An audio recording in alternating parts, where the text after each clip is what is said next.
Le journal politique, présenté par Elsa Charbit. Catherine Pila, bonjour. Bonjour. Je suis ravie de vous accueillir au micro de Radio JM pour notre journal politique. Je rappelle rapidement que vous êtes vice-présidente de la métropole, conseillère municipale de Marseille, conseillère d'arrondissement dans les 6 et 8e arrondissements de notre ville, présidente de la RTM et du groupe d'opposition de droite au conseil municipal Une Volonté pour Marseille. Et puis pour terminer, présidente d'Agir Transport. Votre actualité nous intéresse. On va parler de tout ça, de la place Castellane, de mobilité, des LR, de l'action en vue des municipales. Mais avant cela, vous me le concéderez, Catherine Pila, l'actualité internationale s'impose à nous, d'autant que vous êtes sur Radio JM. Israël mène une guerre contre le terrorisme à Gaza et c'est du côté de l'Iran, ordonnateur des attaques du Hamas, du Hezbollah et des Houthis, qui veulent tous l'anéantissement de l'État hébreu, que les bombardements s'intensifient et qu'ils rendent ces bombardements à Israël en faisant de nombreuses victimes civiles. Leur but, c'est donc l'anéantissement. Aujourd'hui, Israël voudrait anéantir de son côté la puissance nucléaire iranienne qui menace le pays, qui menace l'État hébreu. Je voulais avoir votre analyse des faits, sachant que tout cela a des répercussions ici en France et même à Marseille. Je pense aux manifestations, entre guillemets, de soutien à Gaza, avec des contre-vérités proférées très souvent et de façon répétée. Et la dernière réunion a eu lieu, la dernière manifestation, avec des syndicats, CGT, CFDT, UNSA et FSU, avec des exigences, je me l'accorderai, qui n'ont absolument rien à voir avec le combat syndicat local en soutien à Gaza contre Israël. Que faire et quelle est votre analyse aujourd'hui, Catherine Pila, de tout cela ? Je pense qu'il faut prendre en compte un premier point. Ce premier point, c'est la souffrance de toutes ces populations qui sont aujourd'hui dans une situation inédite, une situation cataclysmique et une situation immense en termes d'angoisse. Ça, c'est le premier point. Le deuxième, c'est se baser surtout sur ce qu'a dit aujourd'hui le ministre des Affaires étrangères. Et il me semble que la parole de l'État, c'est celle qui doit primer avant même la parole locale. Le ministre des Affaires étrangères a dit aujourd'hui qu'Israël devait se défendre. Le terme, c'est celui-là. Israël doit se défendre contre l'Iran, contre la menace nucléaire, et la France est prête à aider Israël. Et ça, c'est quelque chose de fort. C'est une avancée, me semble-t-il, sur un plan international très très marqué. La France doit aider Israël à se défendre contre la menace iranienne, contre la menace nucléaire qui est proférée par ces pays qui prônent le terrorisme. Et moi, je me fonds parfaitement dans cette idéologie-là. Nous devons aider Israël contre le terrorisme. N'oublions... Enfin, la guerre contre le Hamas à Gaza, c'est lutter Israël, c'est défendre sa survie contre le terrorisme. Tout ça ne fait qu'un seul sujet. Tout à fait. Et n'oublions pas l'origine, même si les origines peuvent être multiples et bien plus anciennes.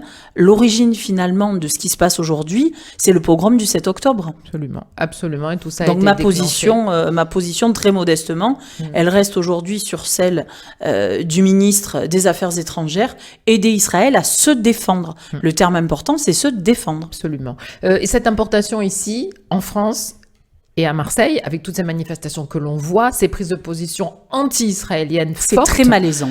C'est très malaisant. La situation est une situation qui est clivante.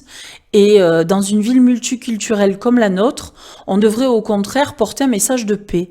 Le message qui est aujourd'hui dispensé est un message clivant qui fait que les sociétés, les communautés s'opposent et c'est pas ce qu'il faut. C'est pas ce qu'il faut. Il faudrait qu'il y ait une voix qui soit une voix de la pacification et que le maire de Marseille en particulier, puisque on sent qu'il est bien aujourd'hui pressuré par les élus LFI, par les députés que sont Monsieur Dologu, Monsieur Bompard, par l'idéologie de Monsieur Mélenchon, on sent que le maire de Marseille, il est pressuré et qu'il se force à agir et à agir du côté finalement de ceux qui se sont positionnés comme terroristes. Vous faites référence à l'annonce de jumelage avec une des villes... Et c'est très malaisant malaisant pour nous élus. C'est très malaisant, je vous le disais en propos introductif, il y a une situation de souffrance, une situation dramatique quand on a des populations qui sont... qui subissent une guerre. Qui subissent une guerre, et des populations qui sont dans l'angoisse permanente. Et nous, notre position devrait être une position qui soit à la hauteur des attentes de tous ceux qui souffrent, et pas une position qui rajoute de la violence à la violence, qui rajoute de la haine à la haine. Et je vous dis, c'est très très malaisant pour nous élus d'avoir à vivre ces situations-là. Et à titre personnel, encore plus. Alors bien comment évidemment. vous faites? Vous prenez délibérément la parole sur vos réseaux sociaux. Comment on fait pour faire contrepoids à tout ça et montrer et faire entendre une voix qui semble être majoritaire, qui est celle de la défense d'Israël, alors qu'on entend plutôt une voix minoritaire d'extrême gauche qui fait tant de mal à la paix sociale et à la paix ici dans les villes et en France? Tout à fait, il y a des positions qui sont très très marquées, des positions qui sont à la limite de l'antisémitisme, voire même de l'antisémitisme. Et ces positions-là, on doit s'ériger contre ça.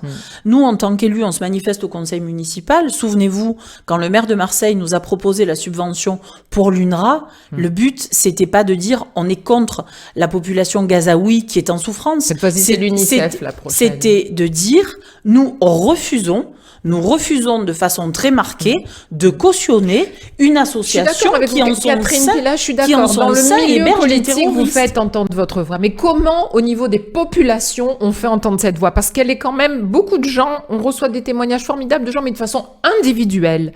Comment on fait pour faire comprendre qu'il y a une vraie majorité qui soutient d'abord les Marseillais de confession juive, les Français de confession juive, et qui apporte son soutien à ce combat contre le terrorisme que mène Israël au nom de tous, de tout l'Occident? Moi, je pense qu'il y a un organe qui pourrait nous aider. Cet organe, c'est Marseille Espérance. Cet organe, il a été créé par le maire Vigourou. Moi, vous le savez, je m'en cache pas, je suis chrétienne pratiquante.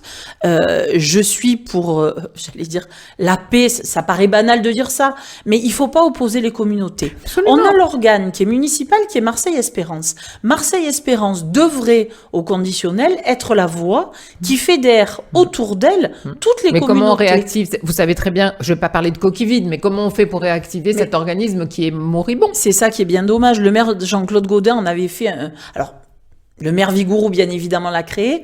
Jean-Claude Gaudin en avait fait un outil qui était un outil de discussion entre les communautés. Aujourd'hui, effectivement, on a l'impression que Marseille Espérance se meurt de sa belle mort et se meurt d'une inactivité. Dans les choses... Et de manque d'interlocuteurs du côté de l'islam, il faut quand même le dire complètement. aussi. Donc, dans les choses qu'on peut proposer au maire de Marseille, c'est demander de réactiver cet organe qui existe et qui devrait, au moins à un niveau local, nous amener vers une voie de la pacification dans le dialogue et empêcher il faut aller vite parce que l'urgence est là. Alors, il va falloir aller très vite. Vendredi, je compte sur vous, Catherine Pilla. Justement, ça peut être l'occasion de le faire. Une belle proposition. Absolument. Allez, on va parler de sujets locaux également. Samedi, donc, la place Castellane, qui est en travaux depuis 18 mois, rappelons-le, des travaux menés par la métropole, accueillait donc le tramway. C'est la première étape d'une grande évolution de la transformation de la ville de Marseille. C'est en tout cas ce que dit la présidente de la métropole, Martine Vassal, avec une belle extension sur plus de 6 km. La place a été piétonnisée, avec la fontaine remise en eau. C'est un acte fort, mais ce n'est qu'un début, Catherine Pilla. Alors, vous savez, j'ai eu la chance d'intervenir samedi lors de cette belle inauguration pour remercier la présidente Vassal de l'engagement qu'elle a pris et j'ai bien insisté sur les mots versus les actes. Les mots, c'est l'intention. Les actes, c'est la concrétisation de ces intentions. Martine Vassal, donc, s'est positionnée de façon très claire pour exprimer sa priorité métropolitaine sur les transports. Les transports, ça passe aussi par une requalification de l'espace public et la métropole a la capacité et la gestion de ces choses-là. La place Castellane inaugurée, c'est une très très belle réussite avec un banc de plus de 100 mètres qui permet là aussi un espace pacifié. Ce qu'il faut, et là j'en appelle vraiment au maire de Marseille, et j'espère que les propos que Olivia Fortin, maire des 6e et 8e arrondissements, a tenus dans des réunions de CIQ seront appliqués à la lettre.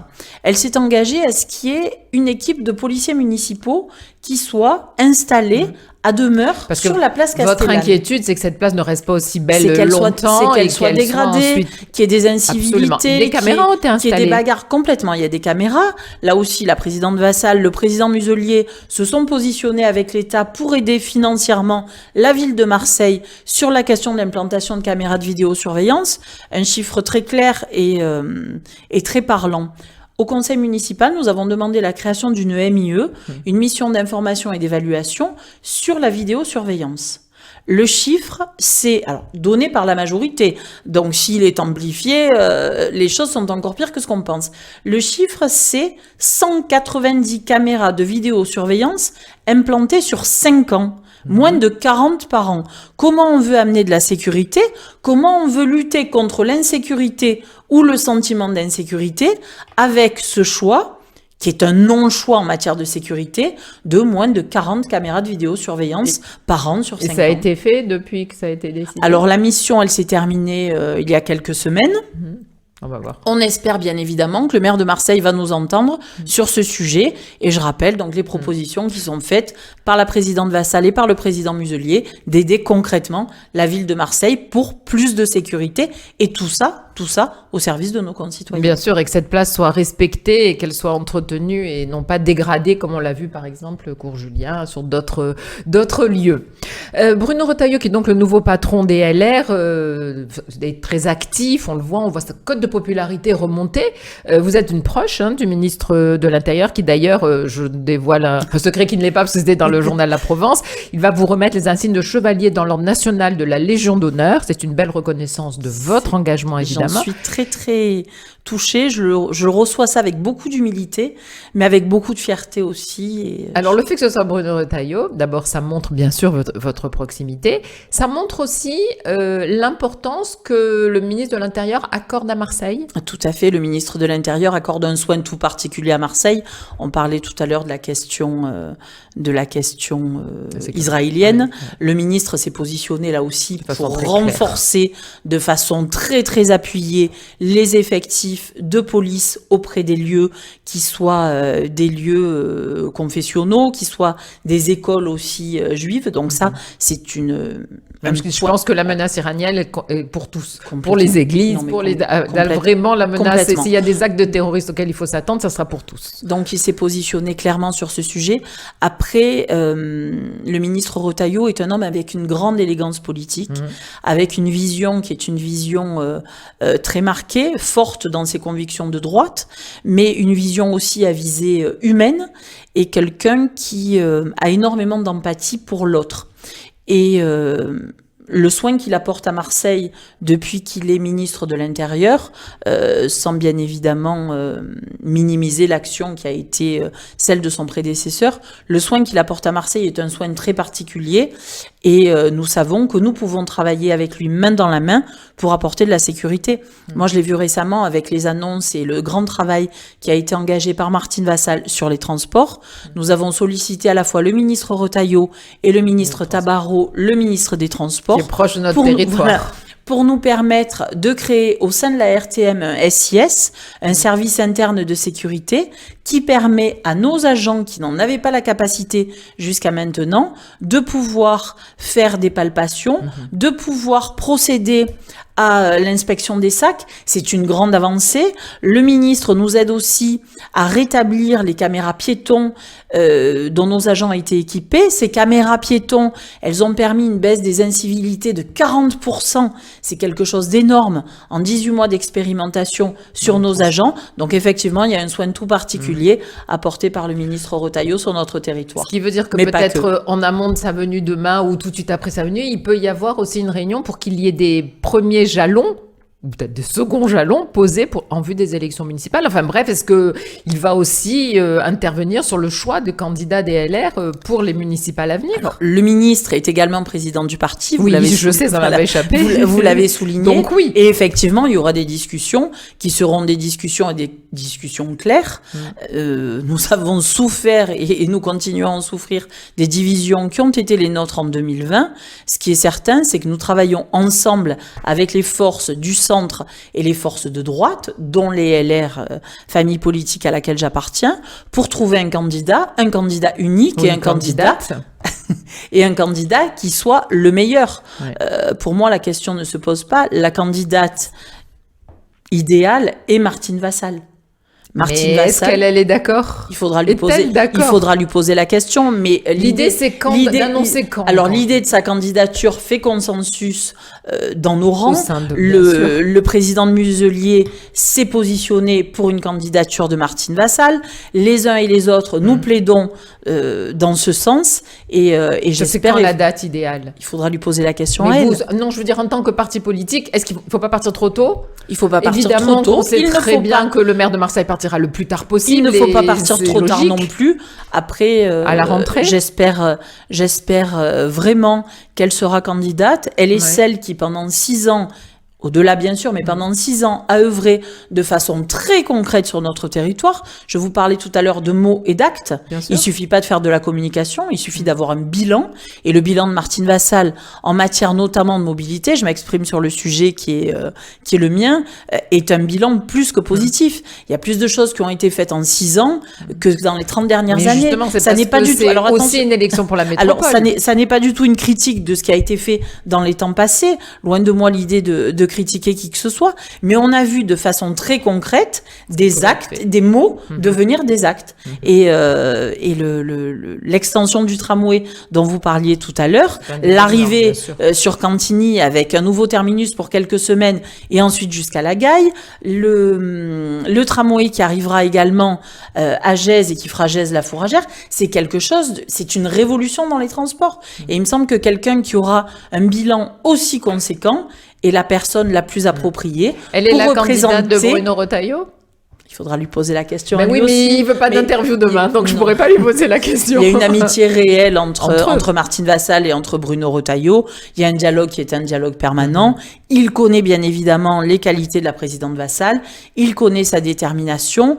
Il sait le bilan qui est le sien au niveau départemental et au niveau métropolitain.